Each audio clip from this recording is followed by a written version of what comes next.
กด English All fare information มันเมลทิเก็ตเลือก2 คนแอร์พอร์ตนี่ใช่ไหมเลือก10 โมง 1 นาทีนั่งไหนก็ได้ 2,500 เยนถูกแล้วปะ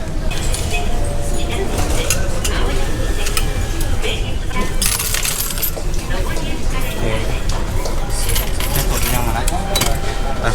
เราหยอดตู้เรียบร้อยคุณตั๋วออกมา 2 ชุดนี่ชุดแรก890 เยนเป็นตั๋วผ่านประตูเข้าเกตตรงรถไฟตั๋วชุดที่ 2 เป็น